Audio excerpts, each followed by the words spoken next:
फिर हम फोर्सेप की बात करते हैं तो प्लेन नॉन टूथेड फोर्सेप आती है। It is use to hold delicate structure like peritoneum हो गया, वेसल्स हो गया, बाउल हो गया, नर्व्स हो गया या टेंडन्स हो गया। ठीक है, तो इसमें क्या होता है, ये नॉन टूथेड होती है, इसको इसलिए प्लेन बोला जाता है। उसके बाद टूथेड की बात करते हैं जिसमें टीथ रहते हैं। It is use to hold skin and tough structure, ठीक, ड्यूरिंग क्लोजर। इसके जो एंड पे होते हैं ये ऐसे टूथ बने रहते हैं ताकि जो हमारे टफ स्ट्रक्चर हैं उसको होल्ड किया जा सके। अब हम सर्जिकल नीडल्स की बात करते हैं। पहला टाइप्स के बारे में बात करते हैं बेस्ड ऑन एज। तो round body needles, these are soft structure used in soft structure like peritoneum, muscles, vessels, nerves, tendons, bowel and soft tissues. उसके बाद कटिंग नीडल्स होती हैं। It is used to suture skin, aponeurosis and tough structure. ठीक है, अब इसमें cutting needles इस वजह से टफ स्ट्रक्चर में यूज़ हो रही हैं क्योंकि स्ट्रक्चर जो टफ होता है या एपोनेउरोसिस होती है वो टफ होती है, इस वजह से कटिंग एजेस होती हैं उस नीडल्स में, तो आराम से पेनिट्रेशन हो जाता है और हम सूचरिंग कर सकते हैं। फिर based on curvature straight needle और कर्व नीडल आती हैं।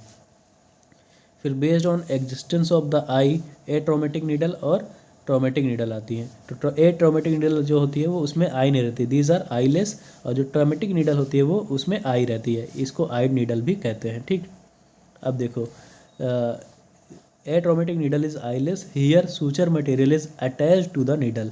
ठीक है, जो सूचर मटेरियल होता है वो पहले से ही अटैच आता है नीडल में, और size of the suture material and that of needle is same, so the tissue trauma is less. Needle once used is disposed of, not it is not reusable. तो जो हमारी एट्रोमेटिक नीडल होती है उसमें पहली बात तो ये है कि ये आईलेस होती है, इसमें आई नहीं रहती है, और जो इसमें सूचर मटेरियल रहता है वो अटैच रहता है पहले से ही। उसके बाद क्या कहते हैं, जो ये नीडल जो होती है नॉट रीयूजेबल, मतलब रीयूजेबल नहीं होती है। उसके बाद ट्रोमेटिक नीडल के बारे में बात करते हैं, इसको आई नीडल कहते हैं। Needle in the eye area is wider than the body of the needle, so tissue trauma is more. इसकी जो एरिया होती है जहाँ पे आई रहती है वो वाइडर होता है, थोड़ा चौड़ा होता है, इस वजह से टिश्यू ट्रॉमा थोड़ा ज़्यादा होता है एज़ कम्पेयर टू एट्रोमेटिक नीडल। तो यहाँ से आप देख सकते हैं ये हो गया हमारा स्ट्रेट, फिर हाफ कर्व, फिर 3/8 सर्कल और हाफ सर्कल, ये हो गए needle, types of needle.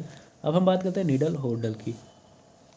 Smaller distal blades with criss cross serration often with groove in the middle are the features of needle holder. तो ये नीडल होल्डर कैसे होते हैं, ये स्मॉलर होते हैं, विद स्मॉलर डिस्टल ब्लेड्स होती हैं इनकी, और क्रिस क्रॉस सेरेशंस होते हैं, और with a groove in the middle, और एक ग्रूव होता है मिडल में ताकि जो नीडल को अच्छी प्रकार से होल्ड कर सके। तो ये देख सकते हैं आप यहाँ पे ये नीडल होल्डर है। इसको अगर आप ओपन करेंगे तो इसमें जो ये अगर मैं ऐसे दिखाता हूँ तो ऐसे तीत हल्का हल्का सेरेशंस रहते हैं, ठीक है, और बीच में एक ग्रूव रहता है ताकि इसमें नीडल आराम से हम फंसा सकें।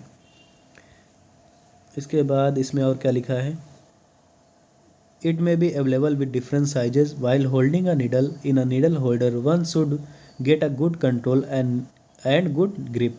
This is achieved by placing the needle at the junction of the proximal 2/3 and distal 1/3।